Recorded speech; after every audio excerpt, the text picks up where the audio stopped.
Hey, this is Chris Hornbrook from Boys in the Well, and you are listening to The New Scene. Woo.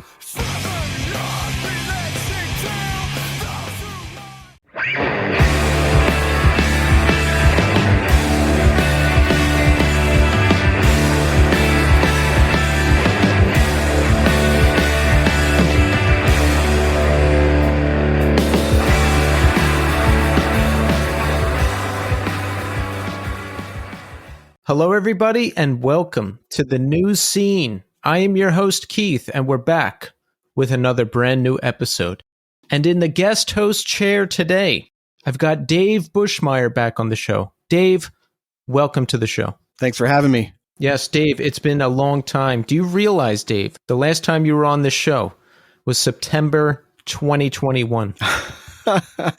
Yeah, I think we were talking about the when I had the Spread the Disease record coming out or something. I can't remember what we talked about off the top of my head, but yeah, it was a couple years ago now. Yeah, Omen Astra was just starting. You were just starting to put that together and maybe record some demos. There was some Spread the Disease stuff going on. The New Scene didn't even exist yet. It was still the Northeast Scene. That feels like ages ago at this point. Oh my God. Yeah, actually, what was really funny is, of course, I follow you on all of the socials, and I noticed that it changed names, but at first I was confused. I was like, oh, what's New Scene? I thought it was the Northeast podcast. Confused me, but yeah. So yeah, some people who had followed the Northeast Scene, they would see the New Scene in their feed, and they're like, what the hell is this? And then eventually they realized it was me. I mean, you instantly know because your voice is so definitive. Like it's definitely the same podcast. I'm glad to hear that. Does that ever happen to you on Instagram? Sometimes someone will change their name and I'll be like, who the hell is this? Why am I following this? And then I'm like, oh, it's this person. Never mind. It's happened a couple times where I'm like, okay, I don't remember following this person, but okay, whatever. But their content looks cool, I guess. Well, Dave, it's great to have you here, and we've got a great episode for you, everybody. We've got Jake Collinson of Judiciary. And if you haven't heard of Judiciary, you must be living in a place where music does not get to you very easily, or, there's just not a lot going on, because Judiciary have been doing it and doing it well for a long time now. And this conversation with Jake, the front man, is fantastic. It is. I didn't realize Judiciary got started. What was it? Around 2014, Dave, he said? I think so, yeah. Or 2013, 14, somewhere around there. Like quite a while ago for a hardcore band. Come on. Yeah, and because I first discovered them in 2018 when Axis of Equality, that EP came out. And, it's exciting to have Jake on the show this week. We talk about everything. His origins in Texas, the beginning of Judiciary, their whole story. We do a deep dive on their new LP, Flesh and Blood. We cover everything. Tell them, Dave. Tell them how excited they are going to be when they hear this conversation. First of all, I love when the up-and-coming people are doing things that I only dream I was doing when I was young.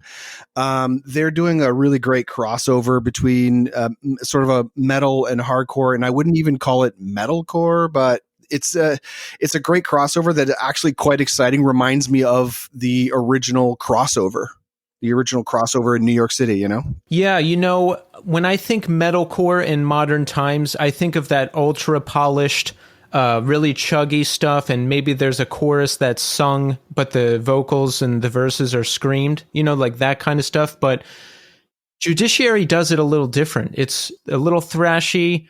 The metallic, it's not like your traditional metalcore. I really like what they're doing. Absolutely agreed. Most metalcore is, not really my bag, but this is great. I really like this band a lot. So that conversation is coming up shortly. But first, here's how you can support The New Scene.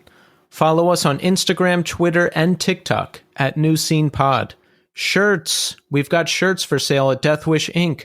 Go to their store and search The New Scene. We've got a long sleeve option. We've got a fine selection of short sleeve options. It's summertime now. It's getting warmer out there. Treat yourself. And it's a great way to support the show. And reviews. Give us 5-star reviews on Apple Podcasts and Spotify. And did you know you can write a review on Apple Podcasts? If you write a nice review, I'll read it on the air. Reach out. Let us know how we're doing. Also, don't forget to support Iodine Recordings.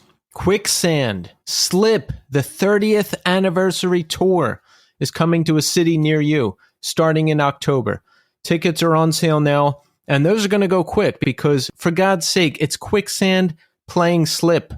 Gotta go see that. Tickets are on sale now, so get them while they last. Also, don't forget to pick up the Quicksand Deluxe hardcover book.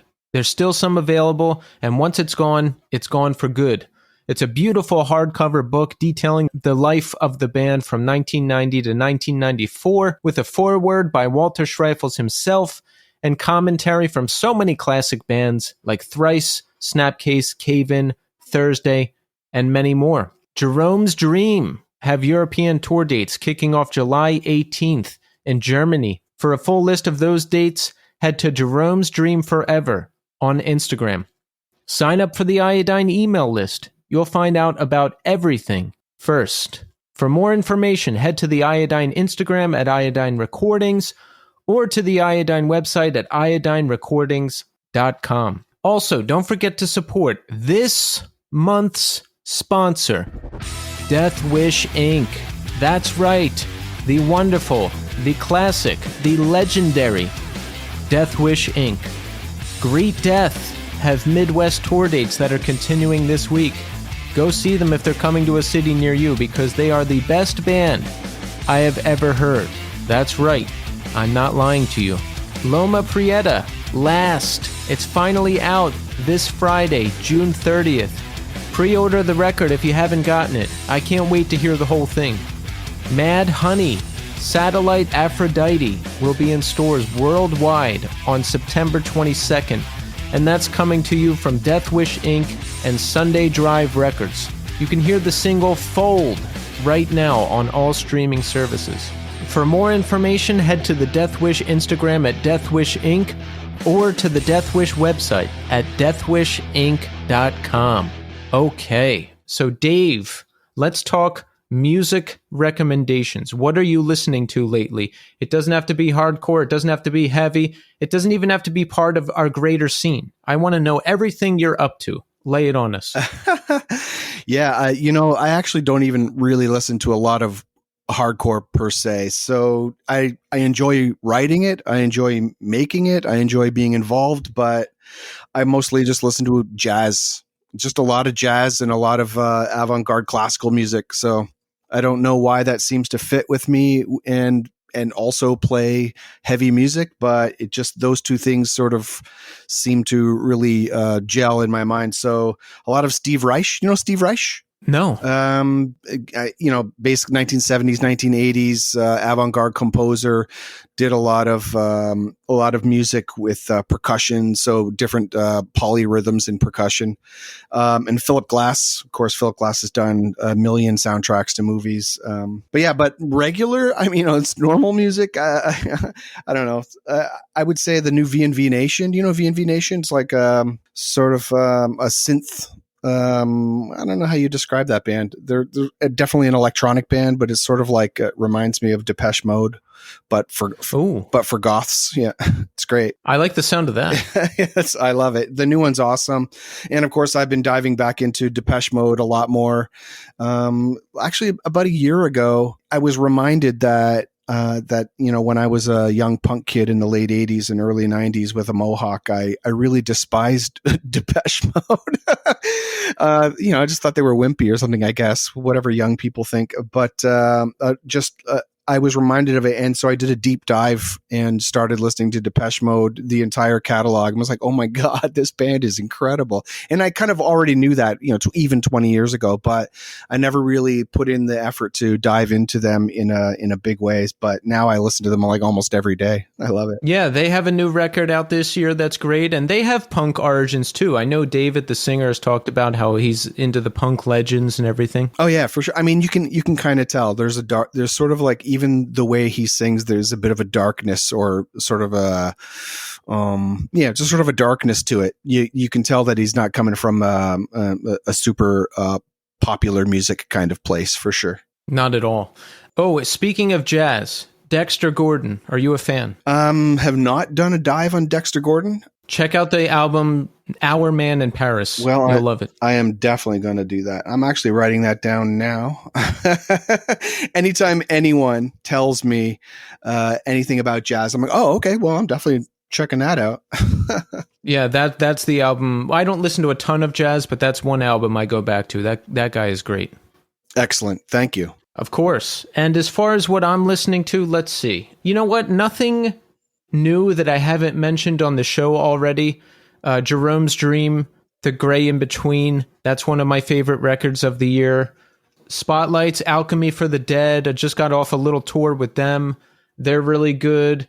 I've been listening to Author and Punisher. I just had him on the show. Crawler, their last album. I'm really digging that. So I'm just kind of, basically everything that's been on the show lately and a few other things. That's what I'm listening to. Oh, nice.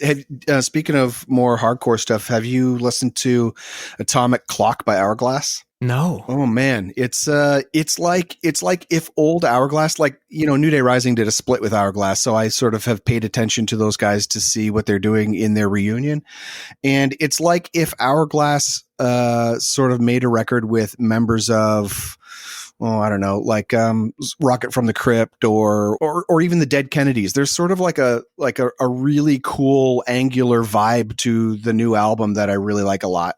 It's great. I got to check that out. Oh, and one more that I've mentioned already, Incendiary. Change the way you think about pain. Excellent, excellent stuff. You know what? I have seen people post about that, and that's another one I got to dive into for sure. Yeah, you will not be disappointed, trust me. All right. So there you go. There's a bunch of stuff for all of you to check out and for me to check out too, Dave. See, I like when people mention bands I haven't heard, because when I go through and edit the show, I jump on YouTube and listen to everything, and it's just a great way to find new artists to listen to. You know what? It's sort of goes by the same maxim, like how you end up in the world is sort of basically based on who you know. And so the same thing happens with music. You end up liking a lot of stuff based on what other people like. Like, oh, you should really check it out. And you're like, oh, okay, I'm going to check it out. Like, great. I mean, that's how I ended up liking jazz to begin with. All right. So listen, check back in with me and Dave after the interview with Jake. We're going to catch up. We're going to talk about everything Dave is up to. Omen Astra just put out an excellent EP, The End of Everything. We'll talk about that. We'll talk about everything Dave is up to. But right now, we are going to speak to Jake Collinson of Judiciary. Enjoy. All right. We are here now with Jake Collinson. Jake, welcome to the show. Thank you for having me, man. I'm really excited to do this with you. Yes, Jake, it's wonderful to have you here. Judiciary is having an exciting time right now. We just put out an excellent new album, Flesh and Blood.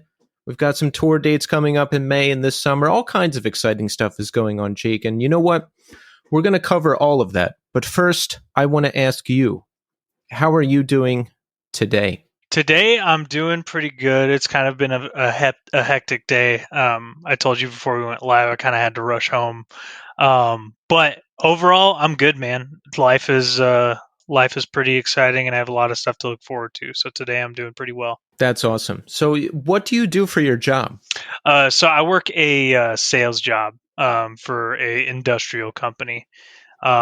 So not the most exciting thing, but I get to talk to a bunch of people at work. I get to sell them some good stuff. So it's all right, job. Pays my bills and everything. So can't complain. That's great. Yeah, I'm sort of sales. I'm a solution analyst. So I partner with sales to sell whatever it is that we're selling to that particular client. So it's a great middle ground because, I don't have to be on site wearing a suit all the time necessarily. I don't have to do the lunches and all the schmoozing. I leave that to you guys. Yeah, exactly. I mean, I if I had it my choice, I think I would be a little bit less involved, but I do like kind of being in the front lines, and I figured out I'm pretty good at it. So I that's kind of how I landed there. What's the vibe? Do you have to wear a suit? Is there a lot of lunches? Is it more laid back?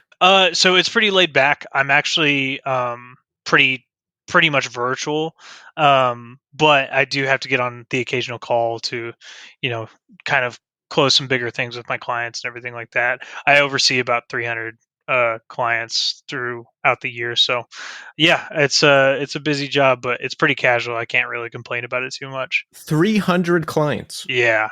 I oversee about 300 accounts that I have to keep track of. So you must do pretty well. I do all right. It pays pretty decent.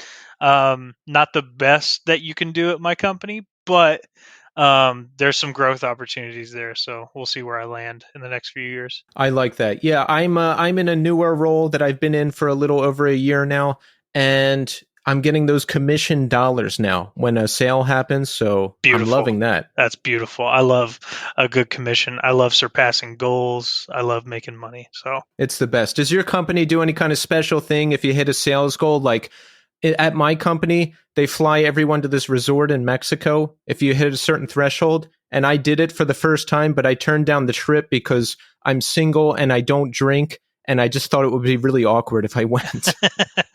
yeah, so they do that for like the top performers in the company. I got close the first half of last year, and then in the second half, I kind of fell off the leaderboard a little bit. But yeah, they do take like the top people from each year out to a big vacation, fly them and like a guest out. So, but other than that, like month to month, they kind of put it's an uncapped commission structure. So you can make some good money if you do well with your customers. But I have a good base, so I don't really have to worry too much about depending on commission too much. That's good. That's good. So what's your setup? You're living in Texas? Yep, I live in San Antonio, Texas right now. Oh, nice. What's your setup down there? Are you married, girlfriend, living by yourself? What's the story? I have a girlfriend. I actually moved to San Antonio from Lubbock because of her. She is going to grad school right now for a PhD in neuroscience.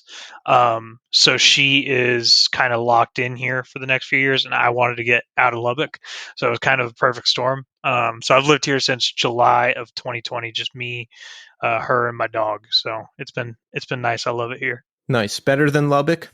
A lot better than Lubbock, for a few reasons, but yeah, it's a lot better than Lubbock. It feels like I'm in civilization. The wind's not blowing at 60 miles an hour, and I'm not getting dirt in my mouth anytime I step outside. So I like it down here a lot, man. I don't know Texas geography well at all. I always say this on the show when someone from Texas is on, but yeah, I don't know anything about Lubbock, but it just sounds like a small town based on the name. You know, I'm imagining like the gas station scene from No Country for Old Men. So the town, I actually grew up just outside of Lubbock. That's the gas station scene from No Country for Old Men. It was called it's the little town called New Deal, population 700. Wow. Yeah. But Lubbock is like a medium-sized city. There's about the population says it's like 250,000 people, but that kind of like ebbs and flows because Texas Tech University is there. So the population goes up during school time, goes down during summer holidays, everything like that. So it's not a huge place, but it's definitely not like tiny by any means. But it's pretty isolated. Like it's 6 hours away from any of the major cities. So yeah, it's pretty far up there. It's right in the middle of the panhandle, like the big rectangle up top. So. Talk about growing up there. How do you get introduced to music, shows, hardcore, punk rock, whatever it is? So I always kind of like to say that it was a pretty slow build for me. Like I just kind of instead of falling down the rabbit hole, I kind of crawled my way down. So basically growing up, both of my parents are big fans of music in general. My dad is kind of an all-encompassing music fan. Like I remember sitting in his truck and listening to a bunch of like of the time and like classic rock. Like he really liked like Stevie Ray Vaughan. Like the hair metal of like the Twisted Sisters, the Def Leppards of the world. I remember listening to a bunch of Ozzy in his truck. But he also like I remember vividly listening to like Marvin Gaye. In his truck. Like I would basically just hang out with him and run errands with him all weekend if you couldn't tell. But yeah, he kind of listened to everything. And then my mom, she was more of like the pop, like kind of like that was her thing. She loved like Michael Jackson, Prince, anything like that. And I also grew up in my mother's Hispanic, so I grew up listening to a bunch of like Tejano and stuff like that at my aunts and uncles' houses when we would go over there on the weekends. So music was always kind of around. But as far as like getting into like metal and punk and hardcore, it was like kind of my dad introducing it to me when I was young through like Ozzy and stuff like that. But then when I got into middle school, that's when I kind of gravitated towards like heavier stuff.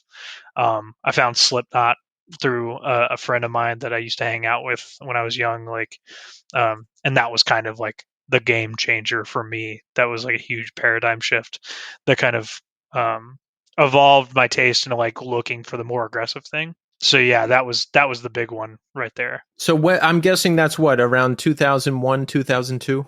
No, so when I found Slipknot, I was probably in 6th or 7th grade. I'm 27 years old. So I was I would guess that was probably around like 2007 or so. Okay. Yeah, 2006, 2007 was probably when I found Slipknot. Yeah, you're still young. Yeah.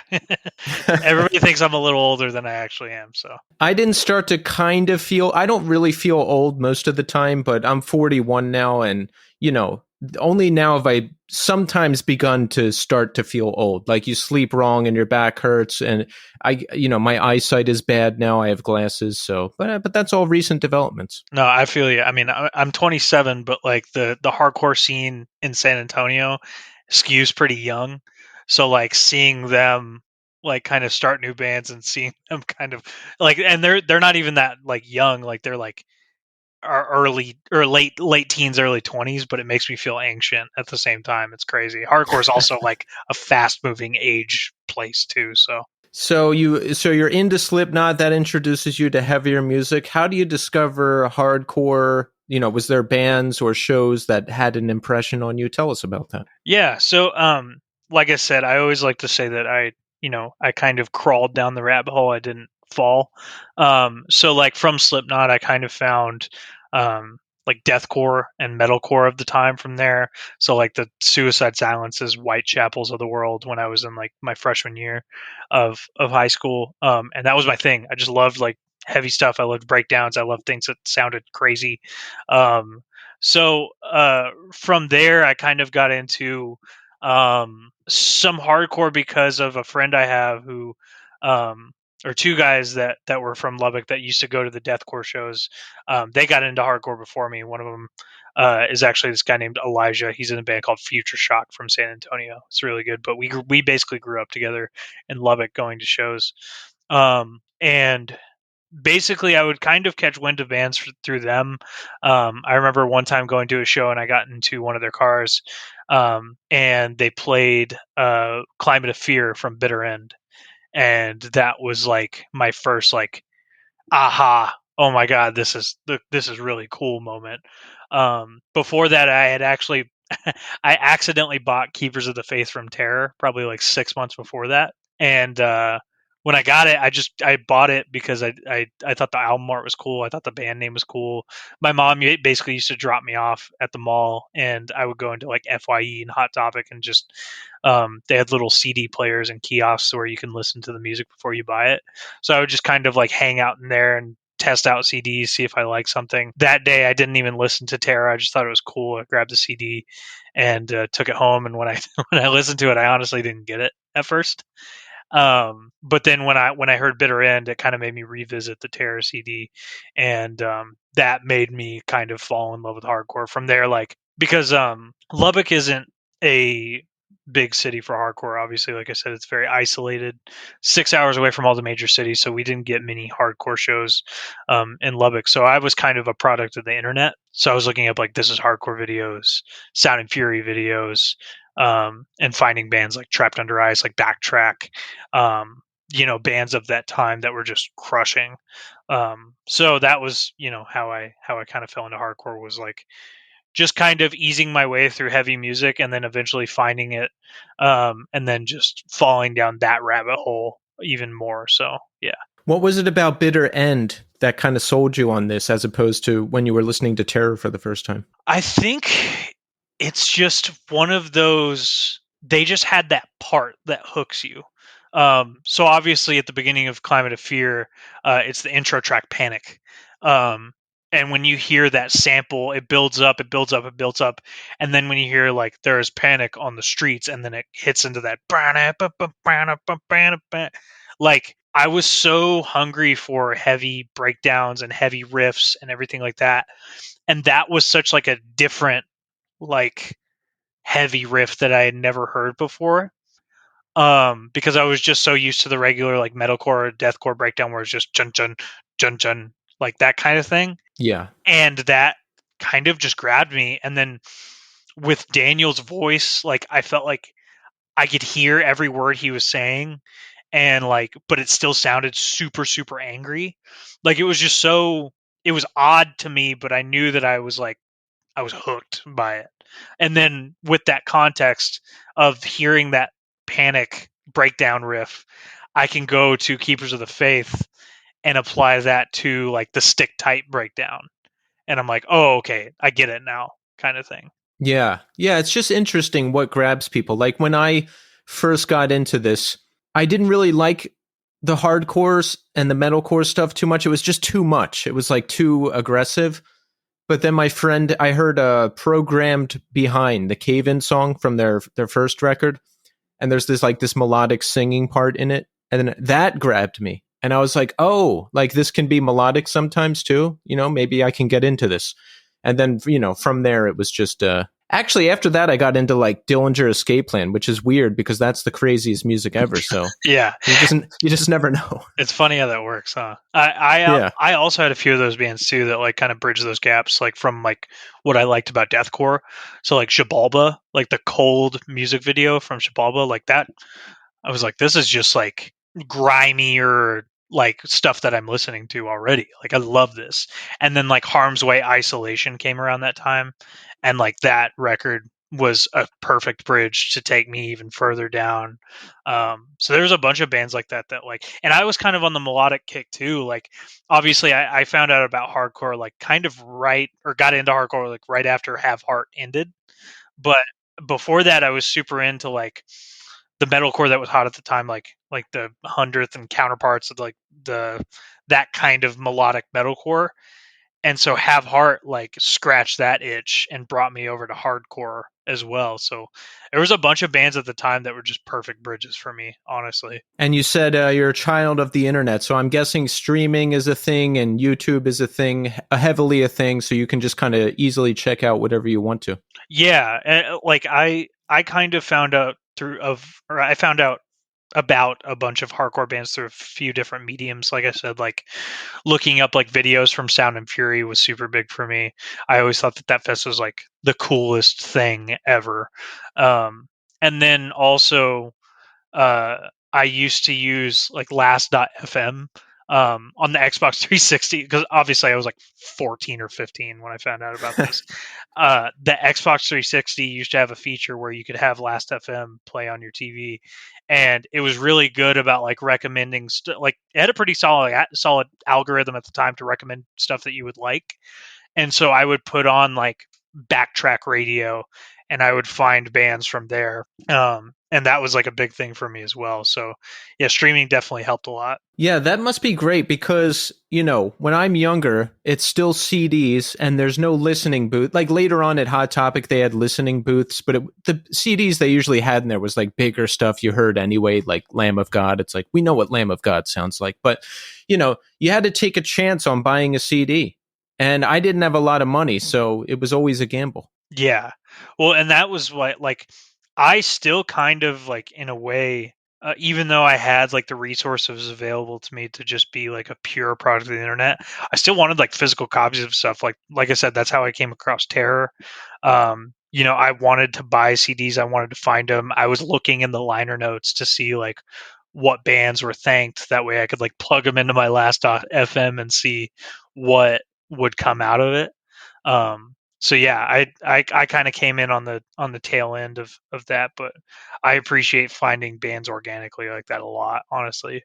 Yeah, you know, we know Spotify is a bad company in a lot of ways, but I have to say the radio is good. When you know, that's how I discover a lot of new bands. If I'm on a long drive, which doesn't happen often, I'll just let the Spotify radio run, and I can find a lot of good stuff that way. Oh yeah, same. I do this thing where I build out playlists for my girlfriend like every month or so. Whenever I have 20 songs, is basically my rule that I think of stuff she would like. So that's basically all a product of just radio. And I found so much new music just through radio and curated playlists and everything like that.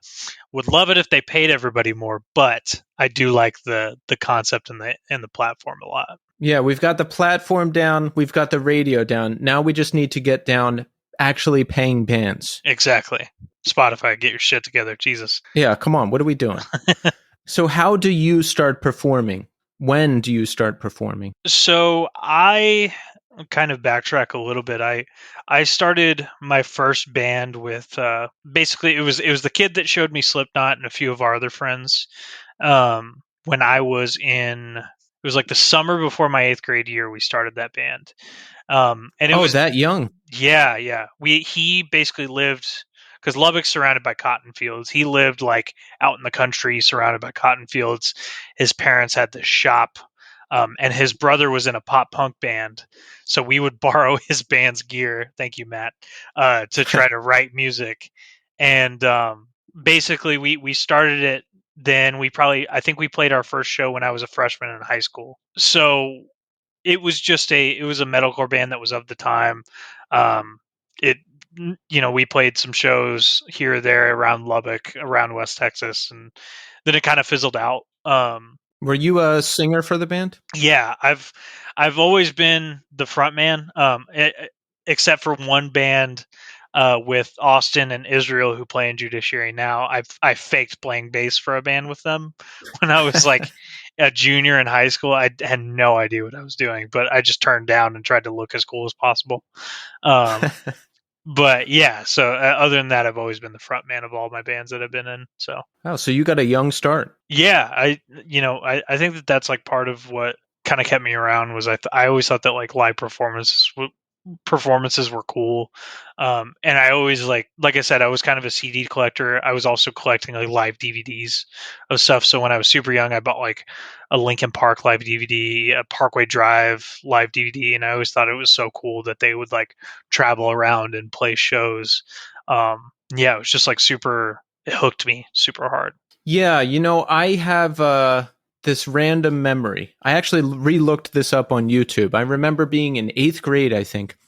Remember that band, the Presidents of the United States of America? Mm-hmm, I do. Yeah. They had a song on like a Tony Hawk game, I think, or Skate. I can't remember what it was, though. Yeah, they blew up during the whole, tail end of the alternative thing, and they played some show, I think at Mount Rushmore on MTV. They're outside playing this gig, and they're having fun. The crowd's having fun. I was like, I need to get into this. I need to perform somehow like these guys are. Yeah. I mean, it's the coolest thing in the world, honestly. It still is. Mm-hmm. When does Judiciary start? How does it come together? So basically, I had just graduated high school, I believe. And the band that I faked playing bass in with Israel and Austin fizzled out. We decided that it was done.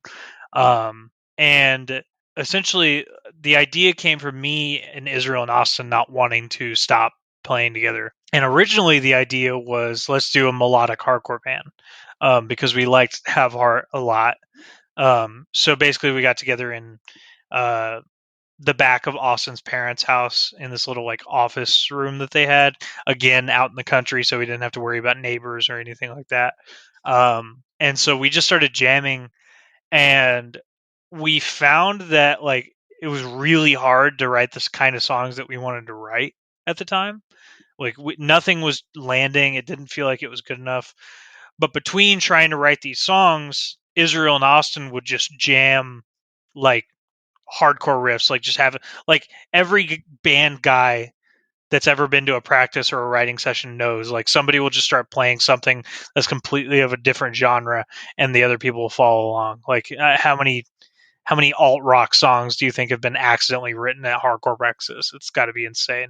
All the time. Like between songs, I would in one of my bands between song, like we sound all dissonant and screamo, and then between songs, I would play like a Kid Rock riff, like that horrible new song he put out last year. Like I would play that riff because it was hilarious. Yeah, exactly. Like Jimmy, the guy who plays guitar for us now, his go-to thing is Third Eye Blind. He'll just start playing a Third Eye Blind song, and Austin and Israel will like follow suit immediately.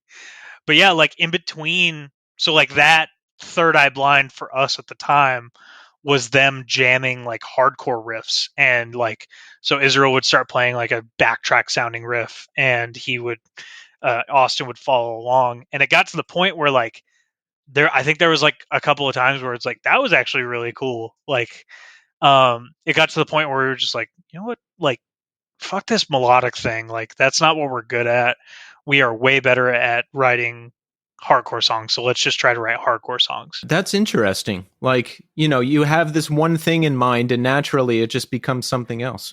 Yeah. I think it was just, I felt like we were forcing ourselves to do something that we weren't as excited about, but like the feeling that we got when we wrote like a good two-step or a good like breakdown was so much more satisfying. So we kind of pursued that. So we wrote like, I want to say like 3 or 4 hardcore songs. We didn't have a bassist, and I kind of wanted to be the frontman again because I couldn't play bass. So we asked our friend Kyle, who was a few years older than us. He was a guitar player, and we asked him like, hey, like, do you want to play bass in this band? I know you don't have gear. We showed him like voice memos of the songs, and he was like, yeah, let me buy gear and I'll come jam with you guys. So he bought gear and came to Austin's parents' house, and that's kind of how Judiciary started. Was just out of me, Austin, and Israel writing like the bulk of the first couple of songs, and then Kyle joining in. And Kyle was kind of like the driving force behind like doing things right because he was older than us.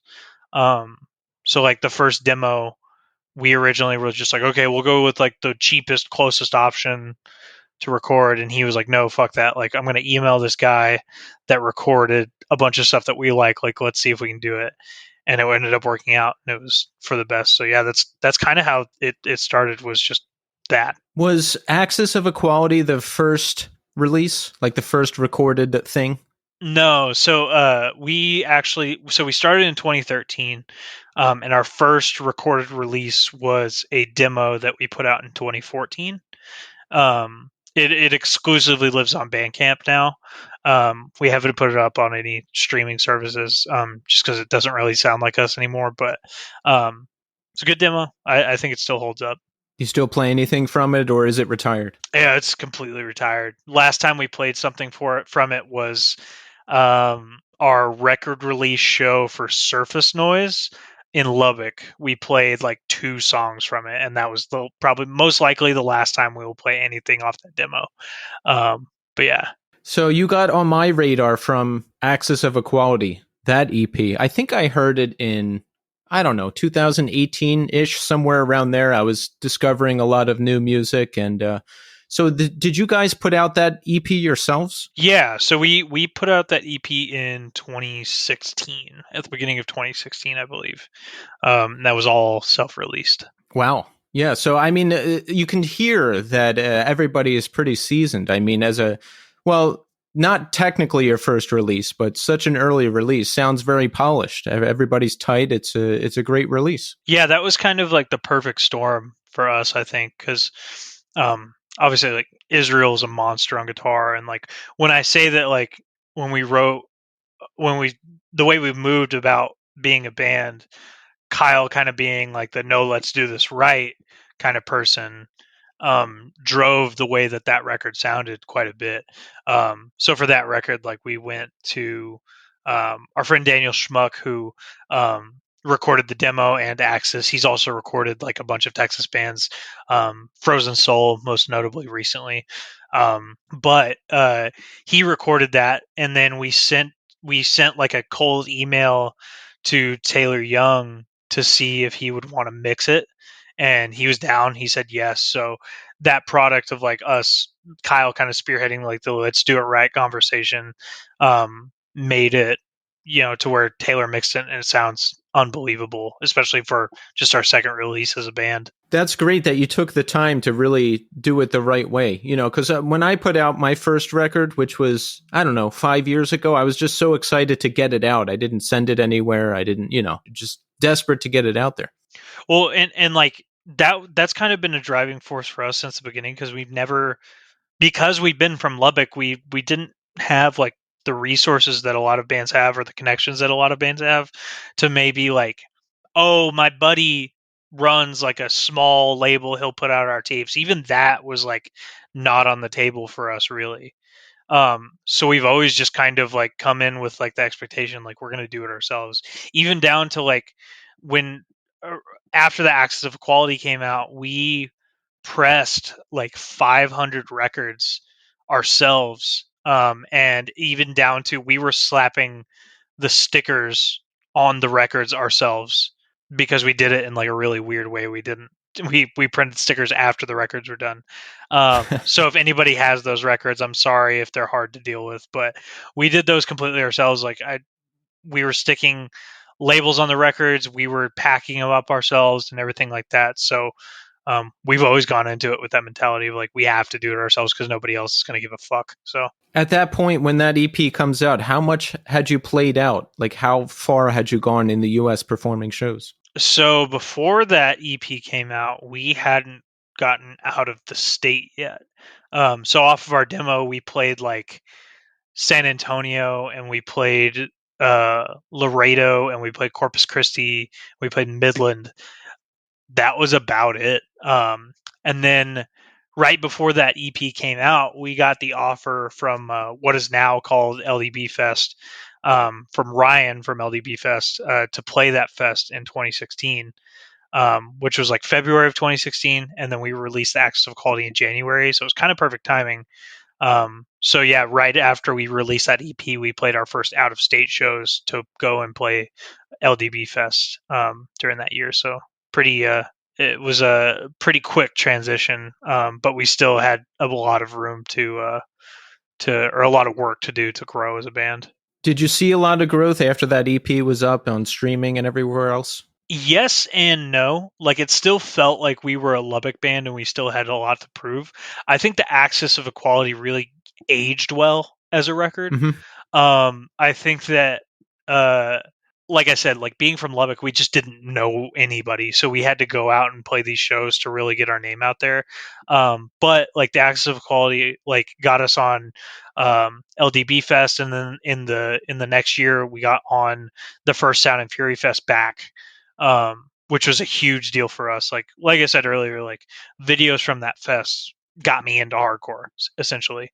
And then we also, got to, play a few other shows out of state, and but it was still like a slow build. Like I felt like we still had a lot to prove. Like it wasn't an overnight thing at all. Yeah, so that shows you still just have to get out there and play a lot to make people pay attention. Oh yeah, absolutely. It must have been incredible to play Sound and Fury Fest yourself, right? After seeing all those videos back in the day. Yeah, man. Like when we got the ask, like I remember vividly, I was in college at the time, and I was walking from class to class, and I just remember seeing the DM on Twitter. I think it was either Riley or Martine. If it was either one of them, they messaged us and just said, "Hey, what are you doing in July or whatever?"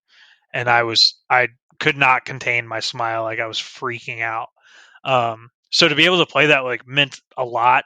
And the lineup that year was just so good, man. Like one of my favorite hardcore sets ever was the Ceremony set from that year. One of the loudest hardcore crowds I've ever heard. And it was just awesome. And like, it's just a great fest. You're in LA, like being a kid from Lubbock, like being able to go out to Los Angeles and play, as like cliche as it sounds, is like a cool thing to say to your family. Oh, absolutely. Yeah. Yeah. Like a lot of people that come from West Texas don't get to do that, much less bring their bands there and play a show or a fest of that magnitude. So it's really, really cool. When you played, how well did people know you? I mean, are people like singing along and going off at that point? There was a few people that knew our stuff. I was pretty surprised. One of like the biggest pops of our whole set since we wrote the song, like the 2-step part in Axis of Equality. I remember looking out and seeing like the dance floor full, and I was like, wow, that's crazy to me. So like, yeah, there was a few people that knew our stuff. I was pretty surprised. So that like meant a lot, especially again being a band from Lubbock. Like we don't expect that to happen. We kind of just have to make it happen. Yeah, I mean, you really started from nothing, small town, small scene. You didn't have like big connections. You just really had to build this thing step by step. Yeah, absolutely. Now, I've heard you say that you think Axis of Equality nowadays is one of your more overrated songs. Is that correct? Yeah, that's not to say it's not a good song. Like I think that it serves, like, it gets the biggest pop live for a reason. Because it's catchy, people love it.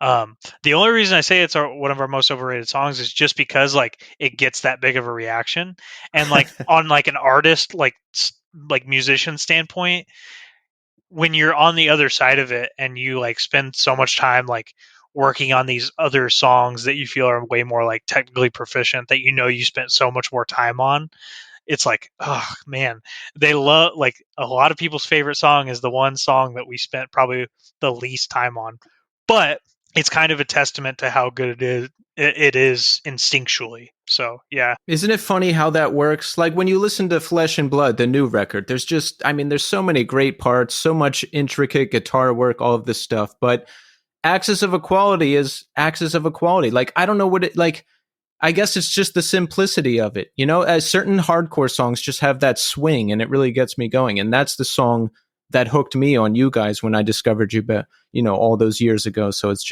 just how it works. Yeah, exactly. And like that song kind of just, I remember vividly us finishing that song up. It kind of just fell together really quickly.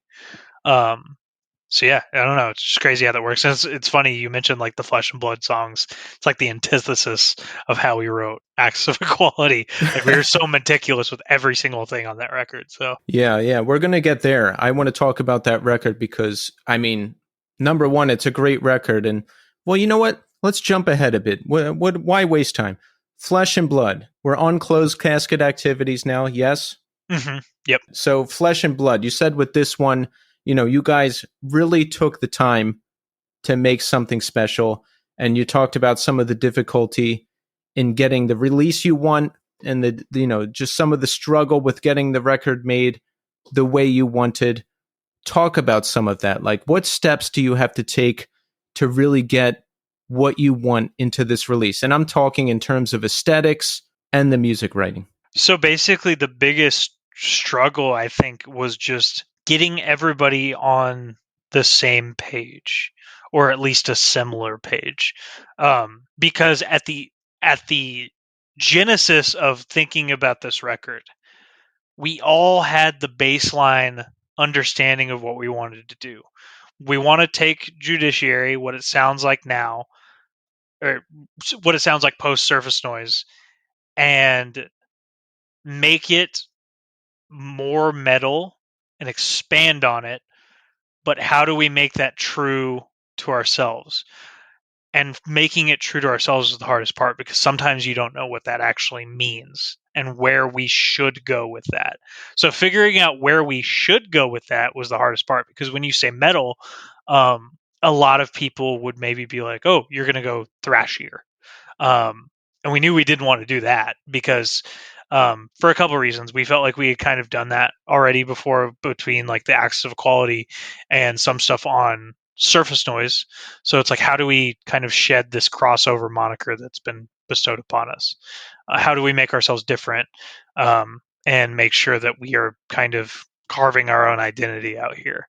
And then when you say metal, you can say like, oh, well, maybe we could do death metal or something like that. But that didn't feel true to us. Like, it didn't feel like the right step. It felt like it would be too far of a jump. It felt like it would be kind of weird for us to try to make this hardcore band that's kind of crossovery into a death metal band. So then we kind of landed on like, why don't we just take everything and bring it in and try to make it sound like stuff we like and stuff we grew up listening to.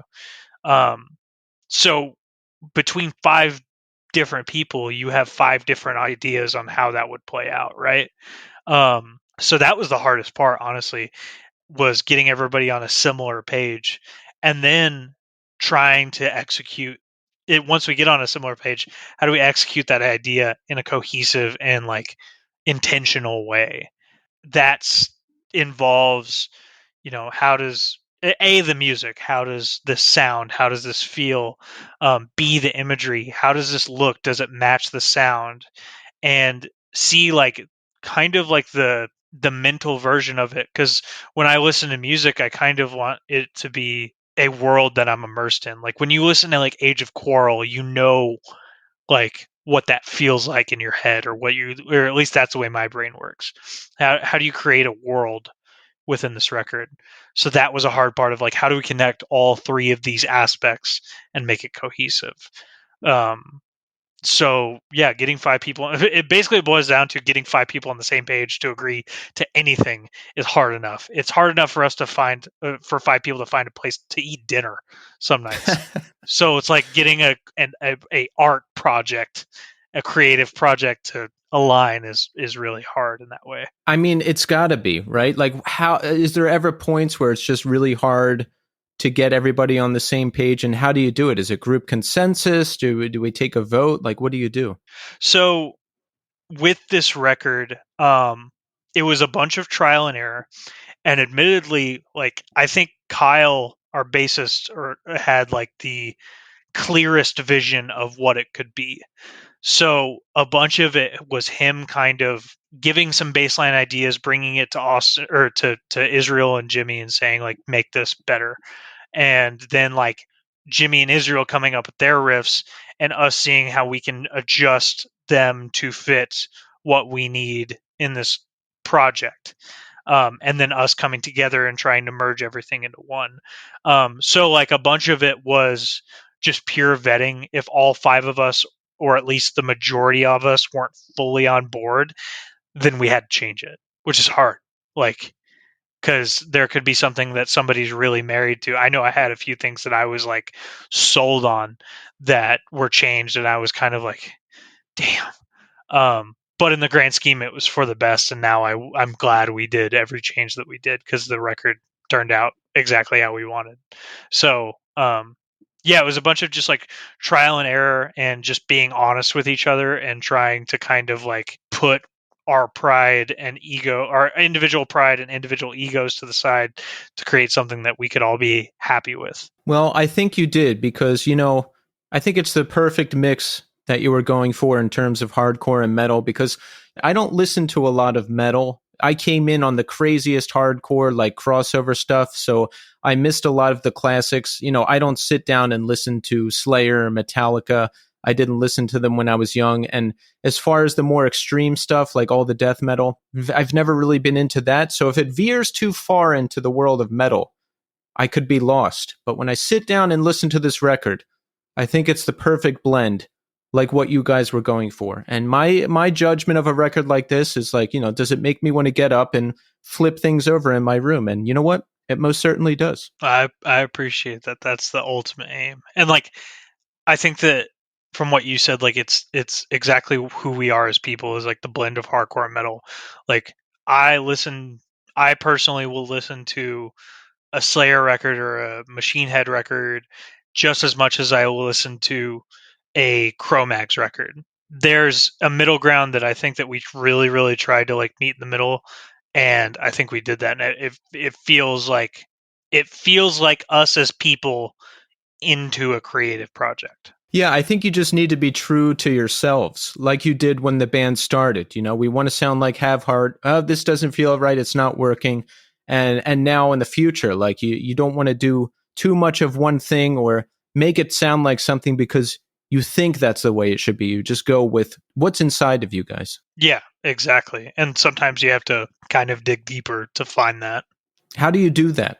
Like, how do you know it's right? Are we just playing songs and it's a feeling? Are we sitting down and talking about things, or both? Like, what do you do? It's everything. So it's doing your homework. What is in my Spotify library? What am I listening to? What what did I like when I was younger that still holds up now? What am I listening to now that can influence what we're trying to write here? And then it's like presenting that to the group and, saying like, there was so many links sit in our group chat of like, this part of this song is cool. It sounds like something we could like, take note of. We made playlists for inspiration. Um, so doing your homework, presenting it to the group, and then trial and error, like I said, like, because I could send 5 different guitarists the same Slayer riff and say, write something like this, and I'll get 5 different riffs back. Yeah. So, like, trying to get everybody, like, of the same mindset is like the biggest part of it. So yeah, it's a mix of everything, man. Are you guys like in the practice space working on writing together? How does it work? So for this record, like writing it was a little bit harder than the others because before it was just us in a practice space throwing ideas at each other and trying to write songs live. But with this one, the pandemic happened, so we couldn't really. When we decided we were going to start like seriously writing this record, was right when the pandemic hit, and so we couldn't see each other. The only people at the time who had any experience recording music out of their bedroom were Kyle and Jimmy, so our bassist and one of our guitarists. So we basically had to pivot. We bought Israel and Austin equipment and programming to be able to track guitar and drums, and they had to learn those programs. So that was a learning curve. So basically what the writing process became was like everybody, pretty much everybody but me, sending their ideas into a group chat, and people, the 5 of us being like, that could be better. Let's keep that. Let's flesh that out when we get in person. And then every couple of months we'd fly Jimmy down, and Israel would drive down to Austin. I would drive up from San Antonio to Austin, and we would get in the practice space and flesh out those ideas live. So it was a little bit different, and it was kind of a hybrid approach, but I think that it kind of worked out in our favor because I think them learning that recording software gave them some new skills to be able to like do that a little bit more streamlined, and like I think it let everybody kind of get more of their ideas out into the air than it would be like if we're limited on time at a practice space. And I think it eventually made us more productive, but it was a long learning curve for us. As far as my role, like before the songs are completed, I'm kind of just like the asshole who sits in the corner with his arms crossed and gives us input whenever it's time. Then when the songs are completed, that's when I like to write lyrics because it feels like I can be more intentional with like patterns and everything like that.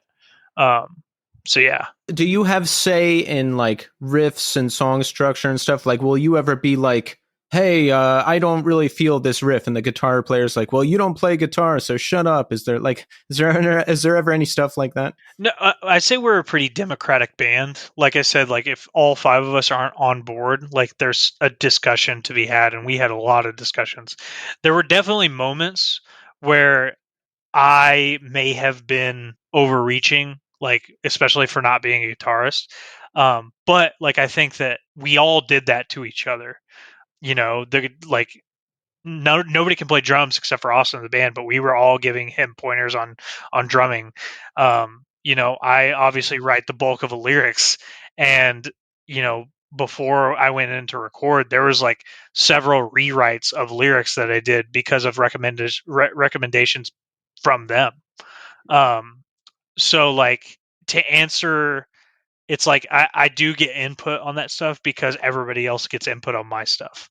But there's definitely times where we got on each other's nerves and it felt like way more personal than it actually was. So yeah, that's kind of how it goes for us. Yeah, that just happens. Sometimes I'll say to a drummer like, hey, try to do this. And they always look at you like you're crazy. Like no matter how well you think you're replicating the beat. And sometimes the drummer will say to me, oh, can't you do a guitar part like this? And I'm thinking like, shut up. Yeah. Well, and like a bunch of it just comes down to like, hey, can you try? That was kind of like the thing was like, say if Austin wanted to play something like as a fast part, but I'm like, no, like do the fast part in like a D beat style or something like that. Just try it. And then we try it and it's like, oh wait, never mind. My way didn't work. Your way was better. Cool. We'll go back to that way. That's how a bunch of that stuff goes for us. So they'll actually sit down and look at your lyrics and have input on that? Yeah. So for like the most part, like I said, I wrote most of the lyrics. But then I will send, and like for this record, we kind of wanted like a world to be built within this record. So like, that wasn't just me thinking of that world. Like that was a lot of Kyle. And then me and Austin also gave our input. So like showing that to them, like I show them the lyrics and they're like, that word is weird. This phrasing's weird. Do you mean that? Or did you mean this? And then it's like, can we get more of like that imagery through lyrics in?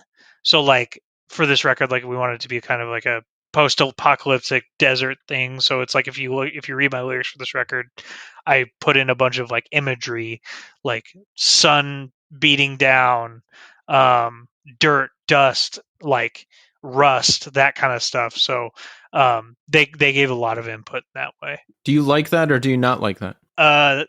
Both, because I like it because they give a lot of like input that's super valuable, and like it made things so much better.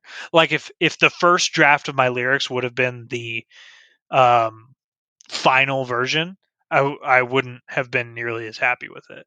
So they gave a lot of good ideas, but like along those lines, I personally struggled with, I was taking a bunch of stuff too personally.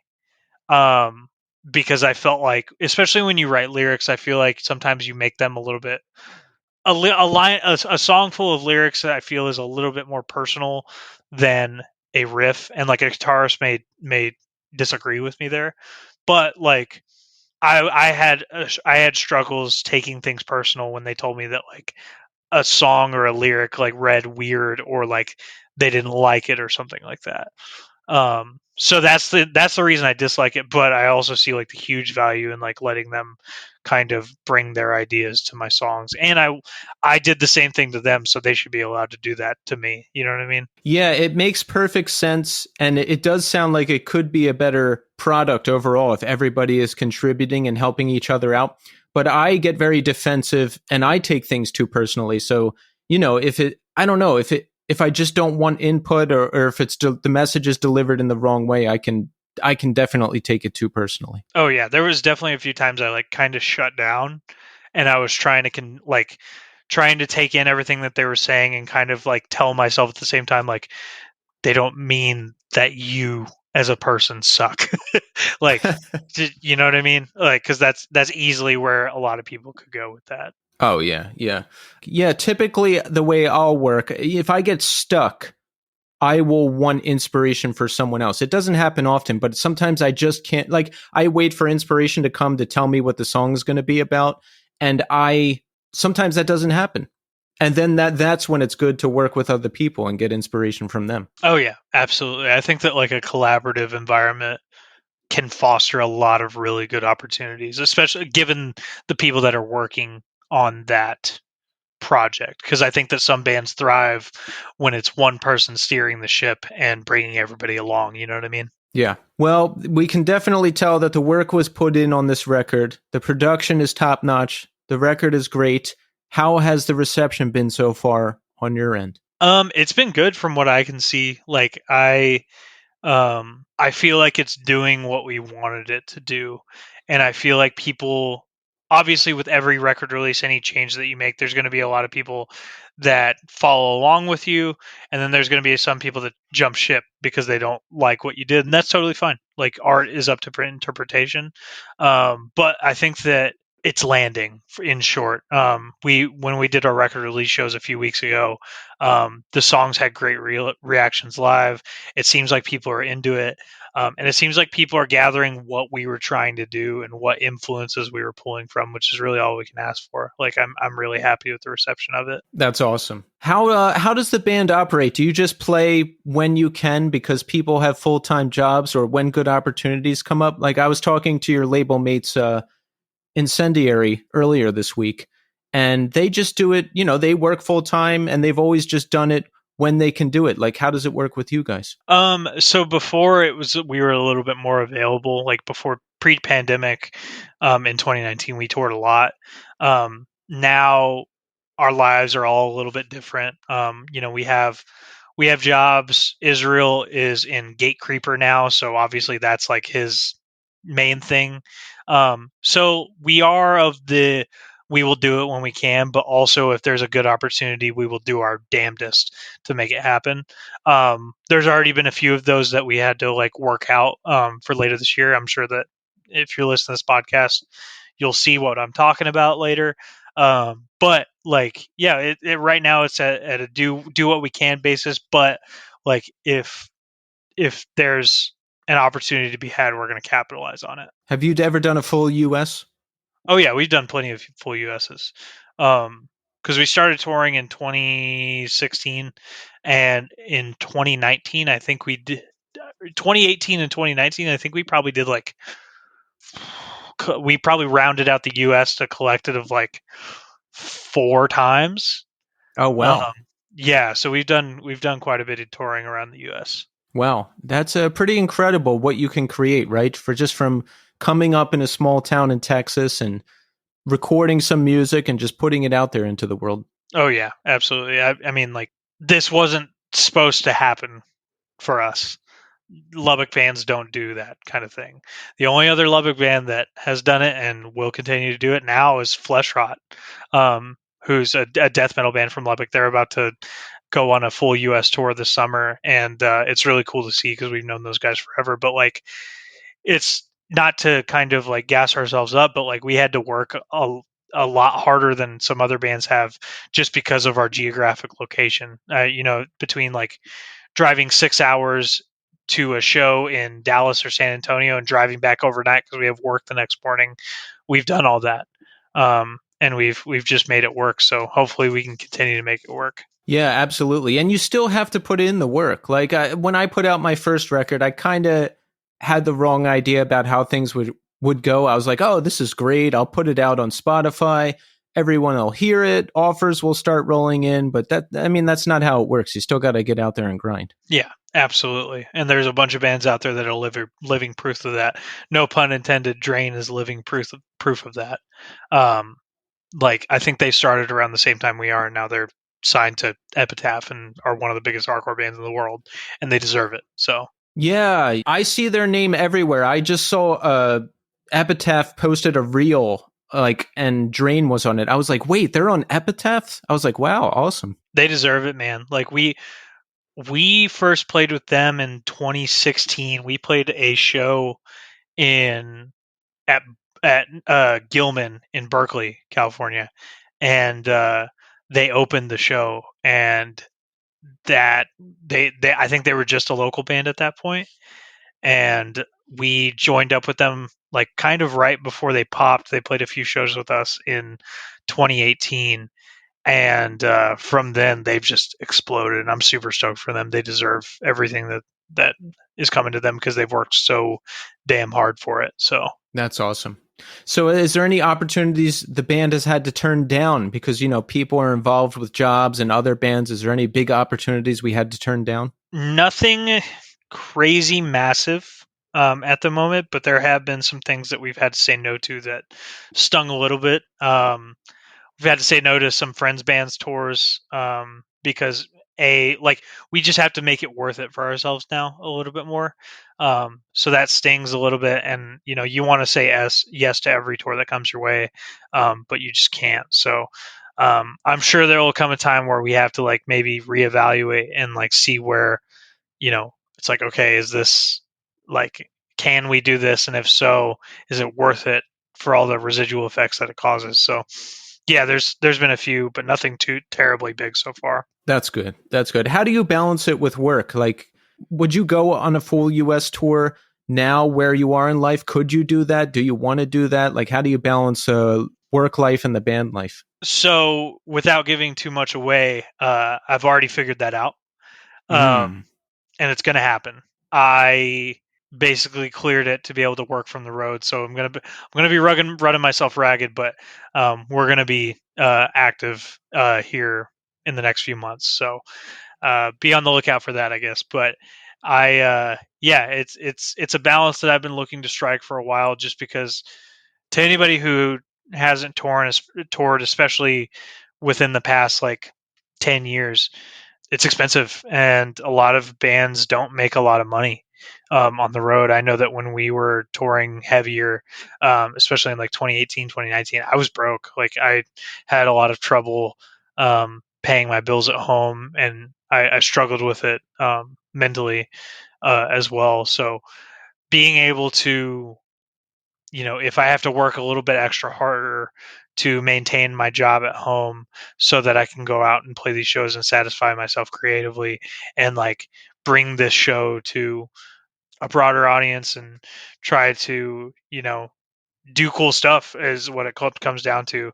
I'm going to strike that balance if I can. So, yeah, been working on it for a while, but we're gonna try our best to make it happen. That's good. That's good. Yeah, I feel that. I've never done the thing where, well, not that there was ever an opportunity, but I never did the thing where I'm like grinding a service job to make some money and then I quit and go on tour for like all year. I've never lived that life. I've always worked full-time day jobs because I need to, I've pretty much just had to support myself.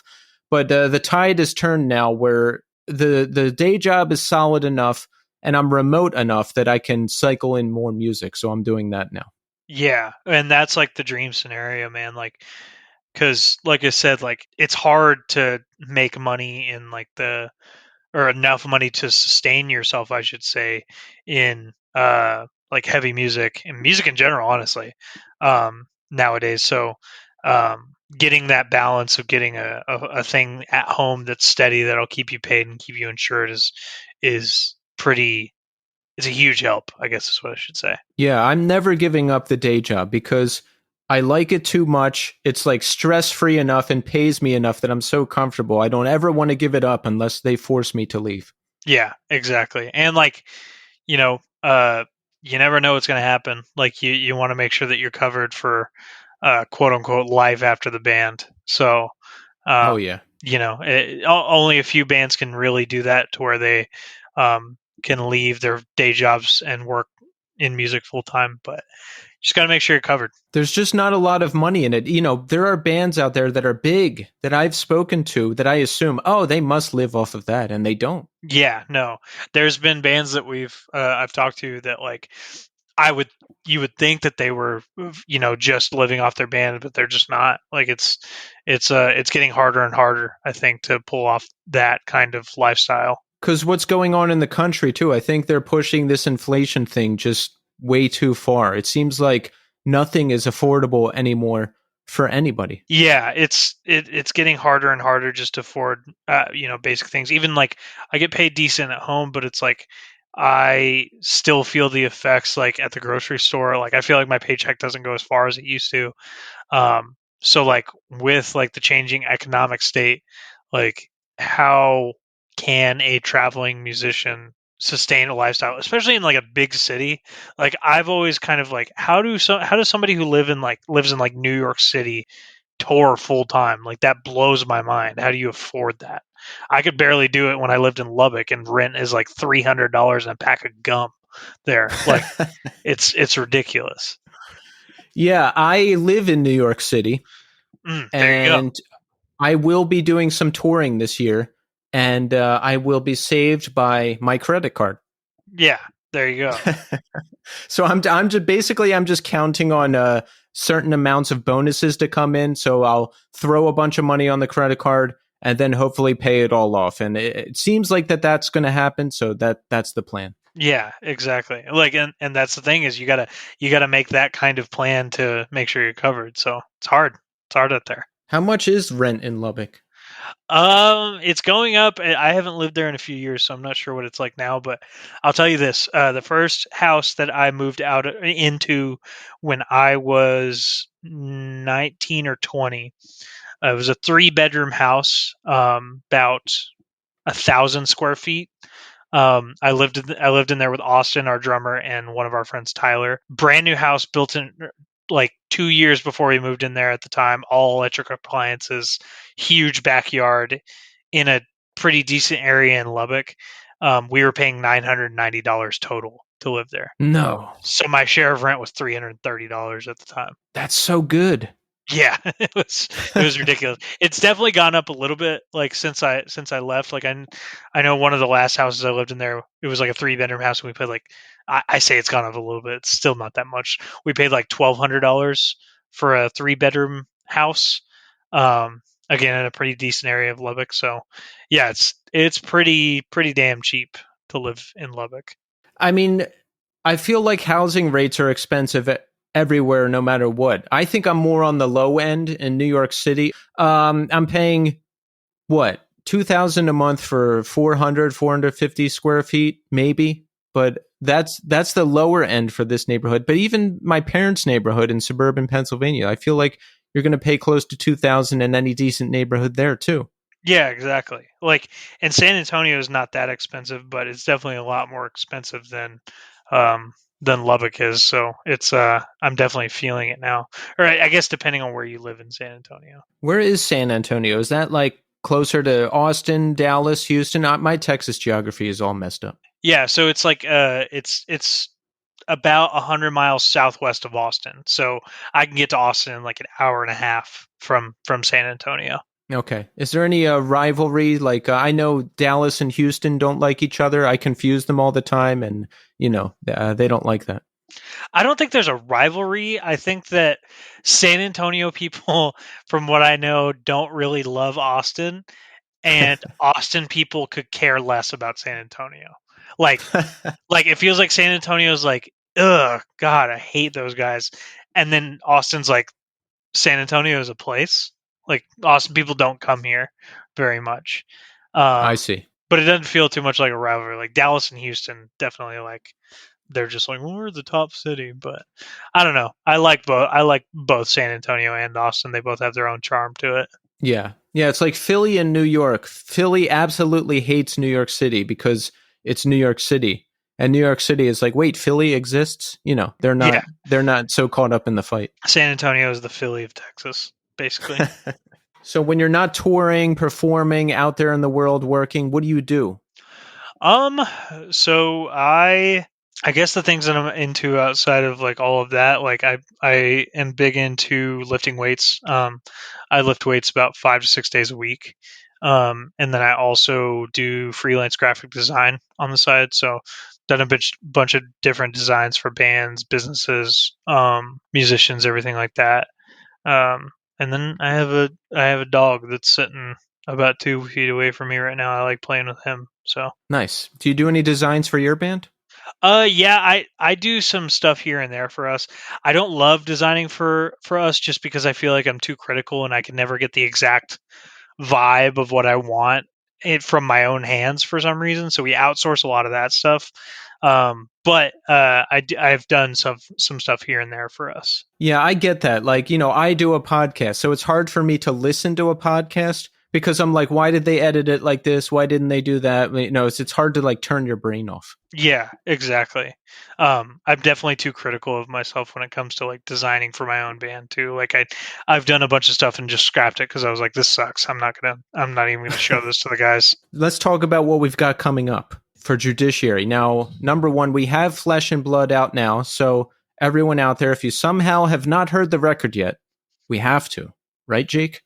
Oh yeah, absolutely. You have to. I think it's the strongest release yet. If you're a fan of metal infused hardcore, you're going to love it. So that's number one. But number two, Jake, tell us where we can see you. Tell us what's coming up.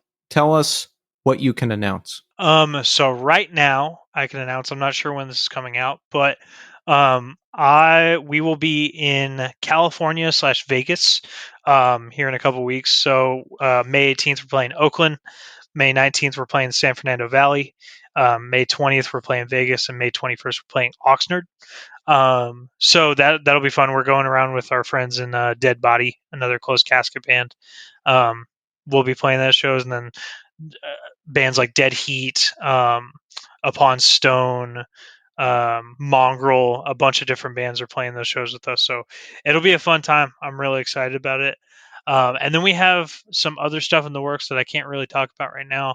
A bunch of stuff in the US. So we have a fest in Toronto that we are playing that is already announced. It's with No Warning, it's with Harm's Way, it's with Indent and a bunch of other bands.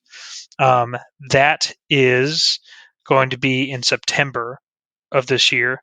So tickets are already out from that. It's going to be September 22nd and 23rd.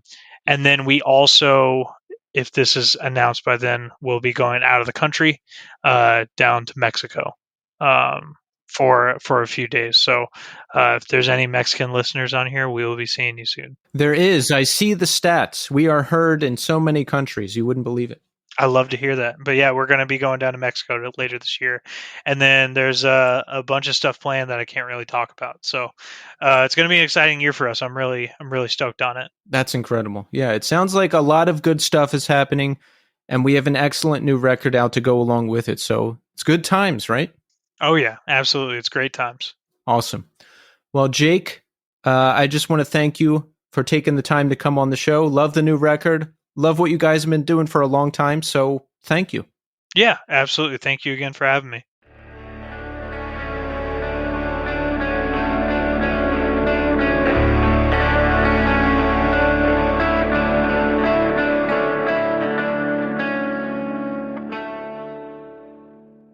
And there you have it. Jake Collinson. Wow. First of all, really nice guy. Great band.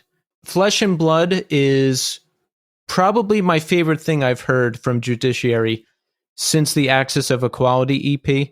And number one, it was great to hear about Axis of Equality and how that song came together because, it's a really popular song. And yeah, like Jake said, it's just, that's how it happens sometimes. Those really good, simple songs just happen quick and people tend to lock onto those. But the deep dive we went into for Flesh and Blood was really interesting. Jake was really forthcoming about some of the struggles the band had and just in terms of getting on the same page. And it's amazing that 5 people can get on the same page like that and come to an agreement and still be cool with each other and make everything work. And, Flesh and Blood is awesome. It's awesome. It's like we were talking about in the first part of the show, Dave, it's metalcore, but different metalcore, right? It's like a little thrashier or a little more metal. And I don't know. They did just their particular brand of what they're doing is really, really good. I think a lot of it has to do with the fact that recording is just so gigantic sounding. Like when I listen to that, I'm like, okay, like just as somebody who, like pays attention to tone of guitars, I just wonder how that happened. I'm like, okay, this is really, really compelling in my earphones. Like, oh, this is like just amazing. So besides that though, I just think that they seem like super seasoned players anyway. Of course the music isn't, it's a little bit more complicated than their earlier stuff. But just not only the complication in the music, but just the delivery is just so solid that it's hard to not be impressed. It's great. Really good. Yeah. I say this all the time. I'm not a huge production guy. Like I don't study it. I don't know a lot about it, but I notice when it's really good. And when I hear this record, I'm like, yes, listen to the tones on this album. So good. Yep, you got it. Rips. Like that's what it is. Like the songs are really good, but the fact that the tones are just like just rich, that just draws me in instantly. Yeah. So awesome band, great new record. They should be proud. I hope everybody out there is enjoying it. So thank you so much, Jake, for coming on the show. Now, Dave, we have to cover a very important topic, our favorite topic, which is ourselves. And Dave, I want to start with you because the people hear enough from me. They know what I'm up to. What's going on, Dave? Now, we haven't spoken in depth since the last time you were on the show, which was September of 2021. And that was a while ago. The new scene didn't exist yet. Tommy was still on the show. We were still figuring things out. We were on the brink of the new scene, but it hadn't been announced yet. I know you were working on the beginning of Omen Astra. You were talking about that a little bit. There was some spread the disease news I think we were talking about. But you know what, Dave? Before we even get into the band stuff, how are you doing personally? What's going on? I'm good. I decided to go back to school. I moved to Montreal and finally going to lock in a degree. It's been years and years and years.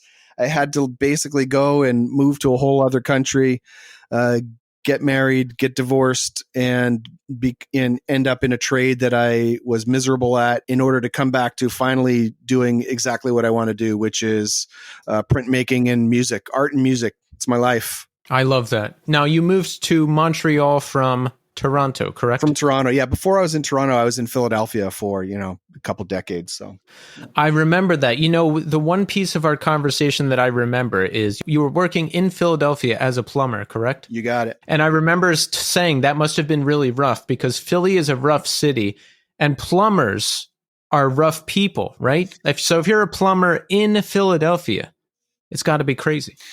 So first of all, I don't even want to talk about plumbing for too long, but I'll just say this, that plumbing in itself is a very hard trade for sure on the body. First of all, second of all, the people in Philadelphia are a little bit similar to say like New York in that there's just sort of like a toughness in their demeanor right from the get-go. So you add those two things and a little innocent Canadian boy moves down there and he gets a real education, Oh yeah.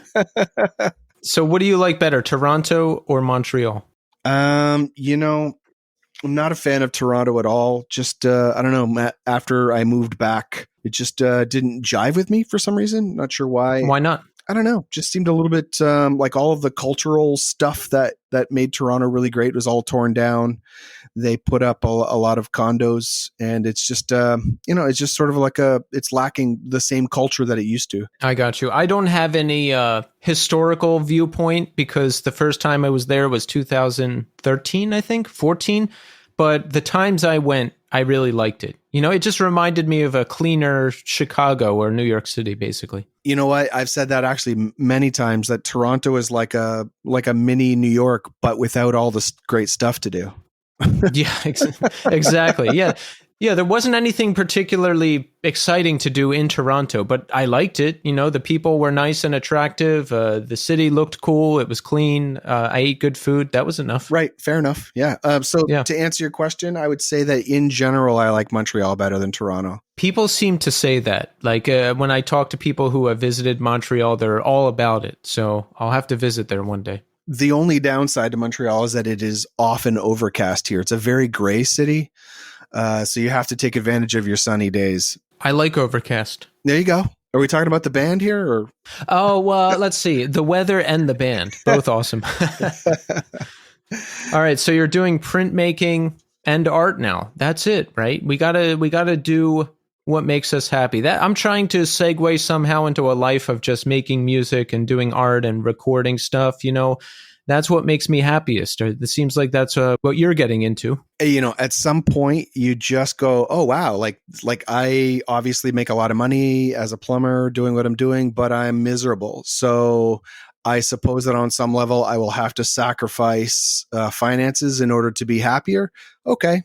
And that's exactly what I did. So it was hard to do. It's not easy to do. It was really difficult, but I'm glad I sort of like sunk to that low place, sunk low enough where I was like, okay, I got to change my life. I'm glad I went there. So what did you do to change? I mean, do you stop the plumbing job and you're on student loans while you're figuring things out? Are you working just day jobs to make ends meet? Like, how do you do it? Yeah, all of the above. That's exactly right. Okay. Yep. You got it. So it's basically like the artist life is essentially just comping it together from whatever sources you can, so, and what that means is that I have a lot more time, but the time that I have, I don't putz around and watch a lot of television. I actually try to make the time that I have a little bit more meaningful in terms of art and music. So, and speaking of music, Dave, you're up to a lot in music, and I want to talk about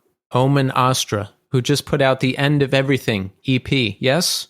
Yeah, it's actually a full length, but yep, it just came out on streaming, and the vinyl is out now. Just waiting for my copies in the mail. So It is a full length. You know what? I saw 5 songs and my mind just went EP, but when I look at the song lengths, no, this is an LP. it is. There's 6 songs, and the songs are all over 6-7 minutes. They're quite long. So let's talk about this. Now, when we last spoke, we were putting this together. It was the beginning stages, right? Tell us about recording it.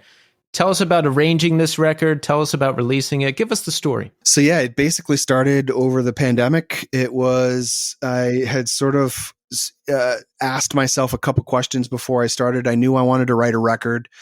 And then a lot of times what I do is I sort of follow a vibe, or I follow a set of limits. And so the limit I set up for myself was I wasn't going to write the same kind of riffs that I always fall back on, which are essentially black metal riffs, like in Spread the Disease, for example.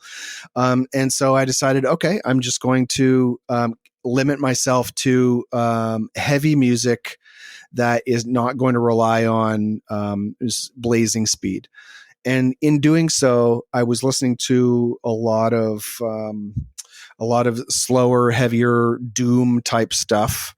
And I just kept asking myself, what would bands like that do if they were coming from the hardcore, from a hardcore place?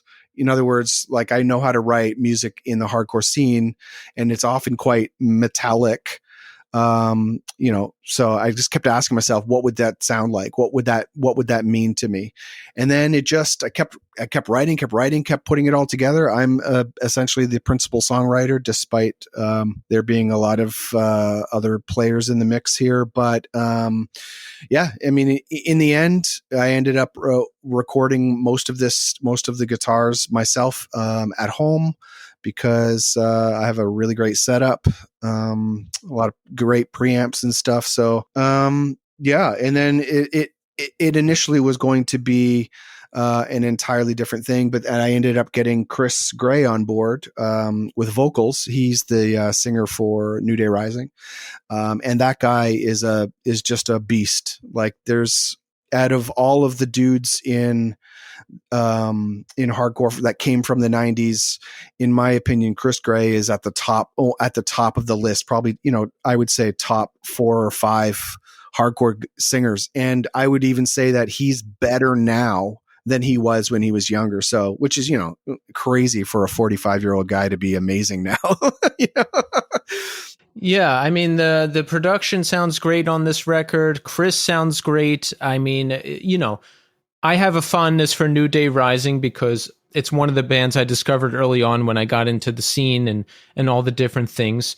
But when you listen to Omen Astra, I mean, clearly we can hear that Chris has come a long way. Oh, the guy. So, like he's had a lot of experience. He was in a band that was on Victory called the Black Maria, and they were more, melodic, a lot more singing. But when it comes to doing the exercises needed to sort of maintain vocals, to maintain your range, Chris he's got all the tricks and techniques. He was taught along the way how to do what he does and not blow his voice out. And so when he does it, it sounds it's just incredible. So yeah, I mean, that guy's is a super pro all around, always was a super pro in everything he attempts. It's what I really like about the guy, That's awesome. Well, it's a record to be proud of. And what can we expect, Dave? Is there going to be shows? Can we see you at some point? What is going to happen? Right. So right now the record's out. Everything's going along. It came out on Hypethra Records from Toronto, Protagonist from Arizona, and Moment of Collapse from Germany. So right now we are booking shows in the summer in Southern Ontario. So essentially London, Hamilton, Toronto, that kind of thing. Awesome. Yep. Have you played any gigs since the pandemic? Well, it didn't end ever, but have you played any gigs since everything opened back up? Nope. Not at all. When's the last live show you played? Wow. Okay. That's funny. I was just looking this up the other day. The last live show I played was in 2016 with my space rock band in Philadelphia called The Formless Form. You're kidding me. I'm not kidding. Yeah, I've actually been writing more music now since I don't have a live sort of outlet. More music than ever before, but just nothing live, which is like something I need to remedy. Now, Dave, this is going to blow your mind, but the last live show I played was in 2016. Until last week, I joined a new band and we did a 5-day run with Spotlight. So those were the first gigs I've played in 7 years. How did that feel? Insanely scary. Totally. And I was ready. I put in the work. I practiced a lot, but I have bad anxiety, you know, and I don't drink or do drugs or anything anymore. So I just have to feel the feelings. And it was really scary, but it went well. You just have to get over the hump, right? Oh, absolutely. You know what? I got some breathing exercises for you if you want. Yeah, I'm going to talk to you about that, I think, because I would do like a little meditation thing and just take some deep breaths in and out and whatever I could do to take the pressure off. And just remember, hey, you know the songs. Just go up there and play them. Right.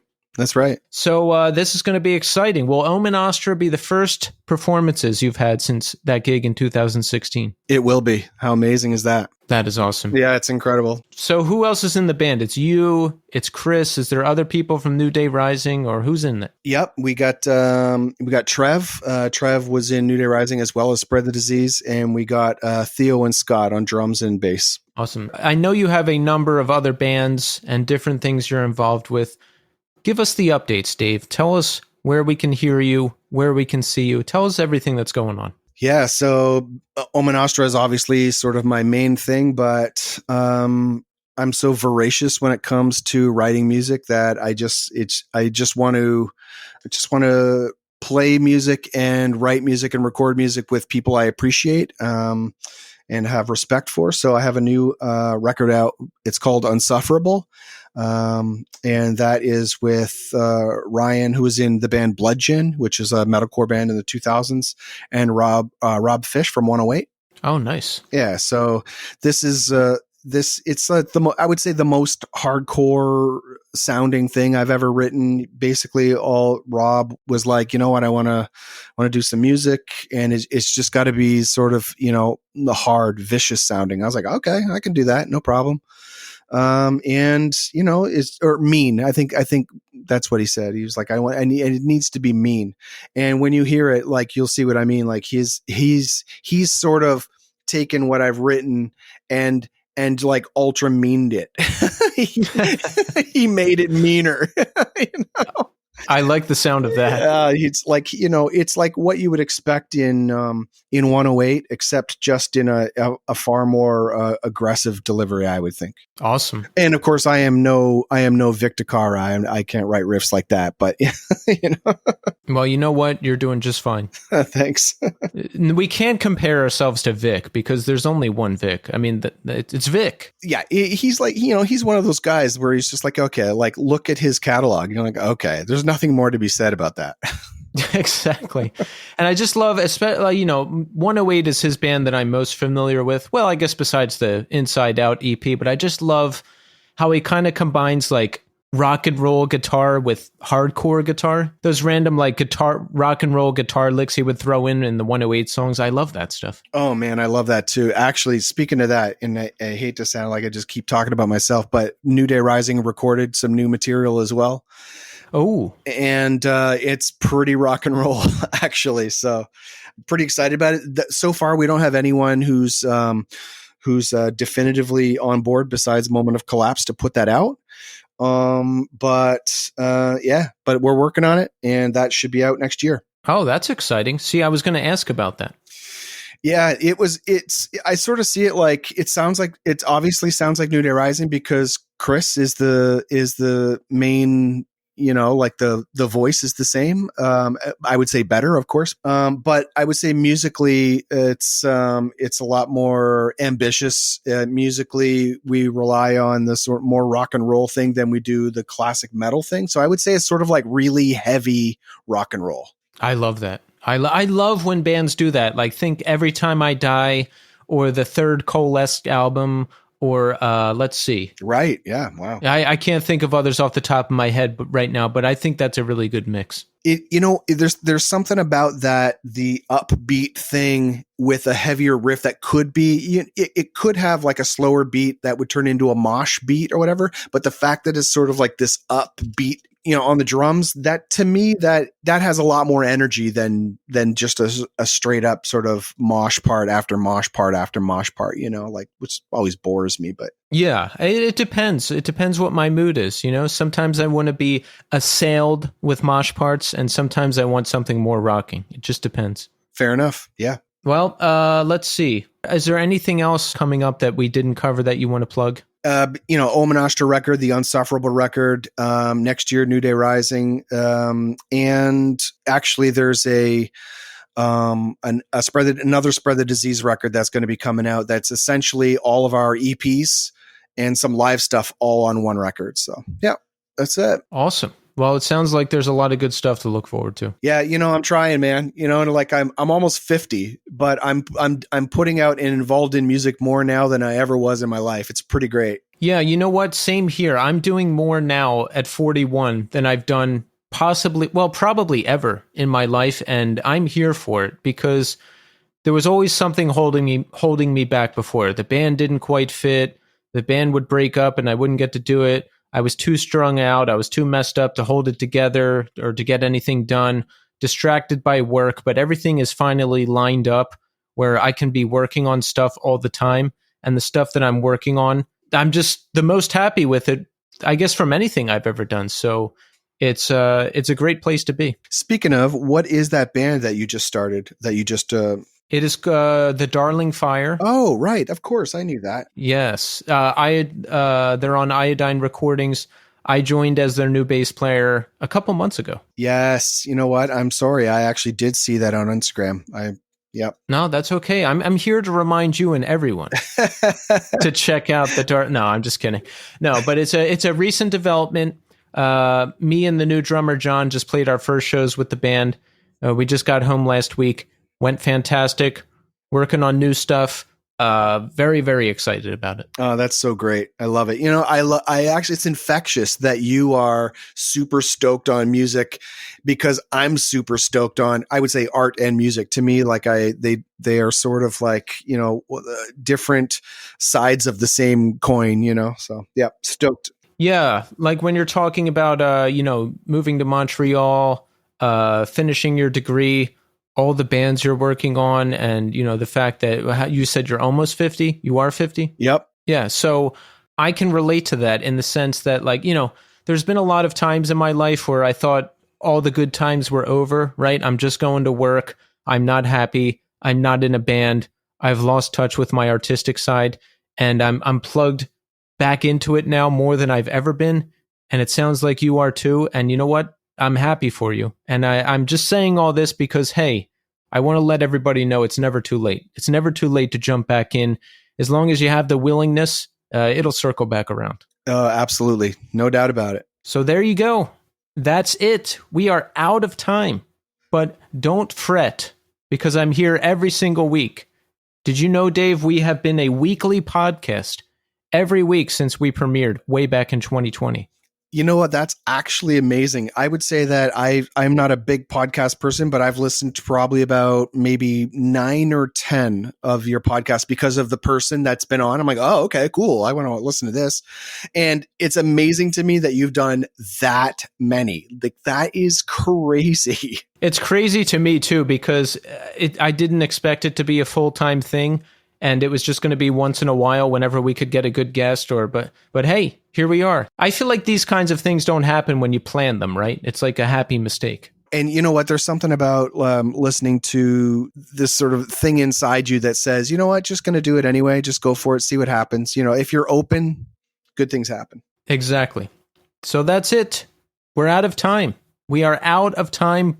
And I'm back next week with a new episode and a new guest. So thanks everybody for listening, and until next time.